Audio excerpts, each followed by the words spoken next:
Selamat malam Bapak Rahmat Bakri. Malam. Terima kasih Bapak atas waktunya telah menjadi narasumber saya. Perkenalkan Pak, nama saya F. Yuliana, peserta Lasar CPNS 2021 dari Kabupaten Mukomuko. Ya. Begini Bapak, saya ada tugas tentang isu strategis kontemporer yang sedang trending topik saat ini. Pertanyaannya begini Bapak, bagaimana pendapat Bapak tentang peningkatan dan penyebaran COVID-19 di Provinsi Bengkulu? Kalau pendapat saya tentang penyebaran dan peningkatan COVID-19 di Provinsi Bengkulu untuk beberapa bulan terakhir itu sangat meningkat ya, sangat meningkat dan sangat cepat, dalam waktu sebulan bisa nyampe 1.000 orang peningkatannya. Itu saya lihat penyebabnya dikarenakan kurang disiplinnya masyarakat Bengkulu atas anjuran dari pemerintah tentang menjaga jarak, mencuci tangan, dan memakai masker. Jadi kebanyakan masyarakat menganggap bahwa virus itu hanya menjadi beban hidup, membuat mereka susah bergerak. Padahal virus itu benar-benar ada dan benar-benar nyata dan bisa merenggut nyawa seseorang. Dari lapangan ya, dari luar rumah yang sering saya keluar dan saya sering lihat, untuk anak-anak muda itu masih nongkrong di kafe-kafe dan kebanyakan tanpa menggunakan masker. Mereka seperti tidak peduli dan merasa sehat, tanpa mereka sadari bahwa mereka bakal tertular dari temannya yang terkena COVID, dan itu dia bawa pulang ke rumah, membahayakan jiwa orang tua, nenek, atau kerabatnya yang ada di rumah. Dari situlah penyebab peningkatan COVID-19 yang sangat cepat. Berarti memang benar ya Pak? Berarti memang benar ya Pak, peningkatan ini terjadi karena kurangnya prokes yang dilakukan oleh masyarakat.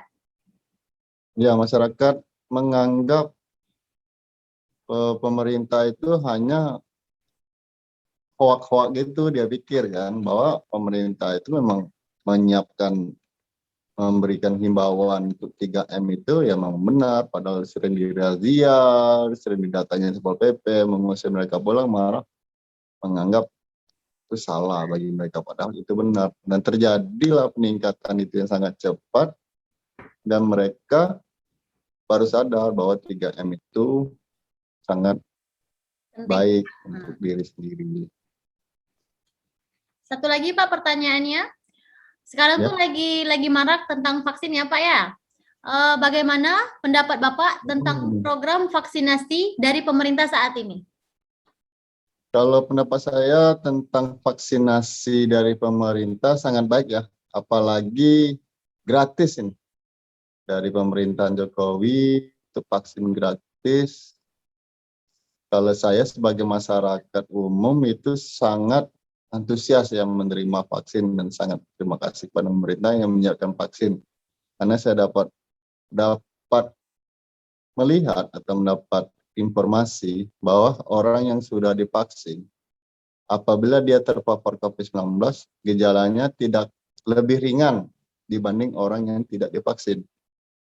Itu yang informasi yang saya dapat di lapangan ya, di tempat saya bekerja juga, di klinik saya bekerja. Tapi dia tetap positif. Jadi kebanyakan orang itu salah menilai ya, katanya vaksin itu sebagai antivirus. Salah ya, vaksin itu untuk meningkatkan imunitas dalam melawan virus COVID-19. Itu sih Mbak, kalau bagi saya sih program vaksinasi dari pemerintah sangat baik sih Mbak. Sangat baik dan sangat membantu masyarakat untuk beraktivitas seperti biasa lagi.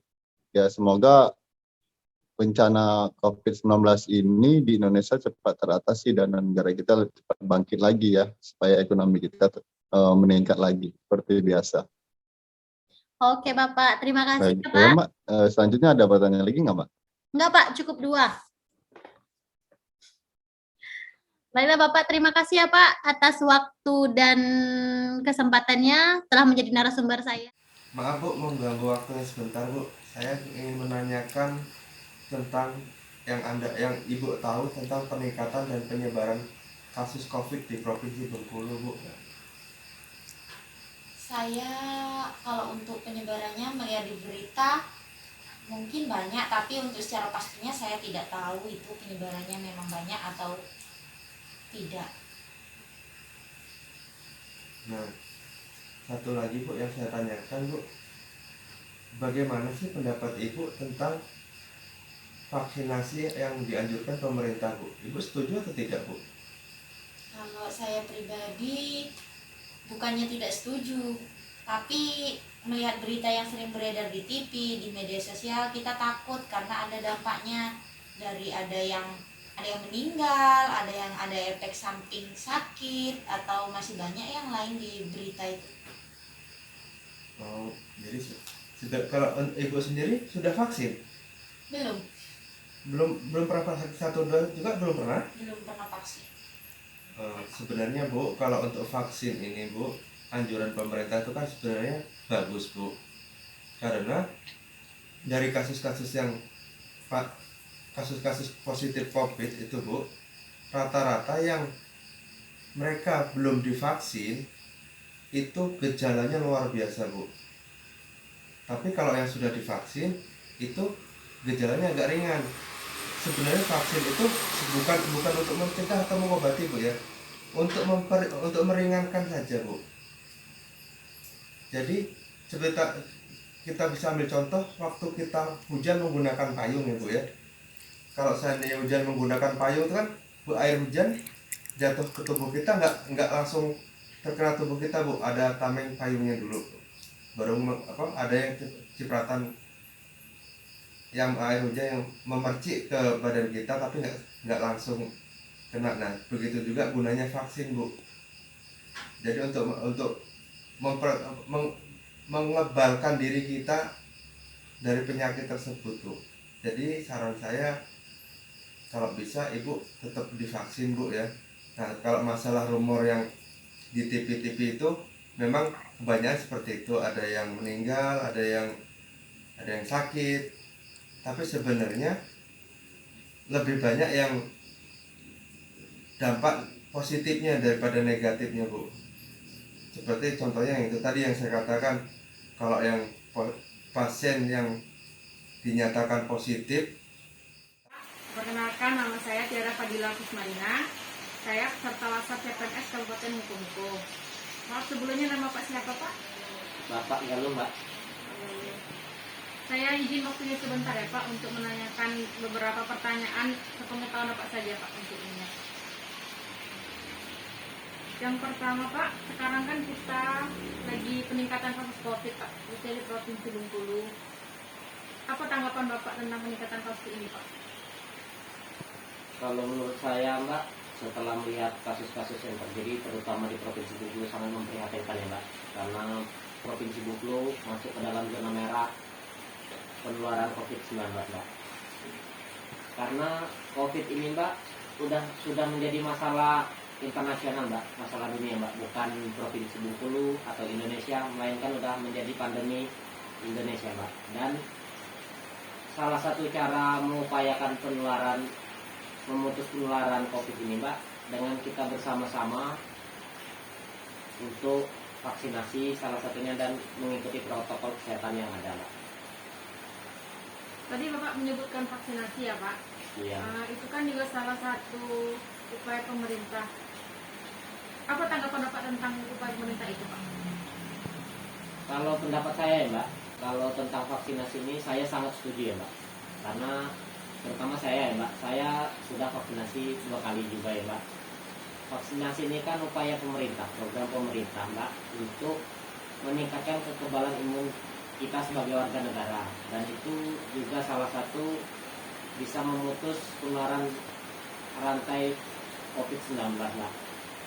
Jadi saya sangat setuju itu Mbak dengan program pemerintah vaksinasi terhadap warga negaranya, Pak.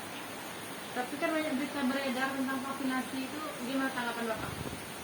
Kalau saya ya Mbak, kalau berita tentang ada yang setuju itu, tidak setuju itu tergantung pilihan masing-masing ya Mbak. Untuk saya sendiri ya Mbak, saya setuju.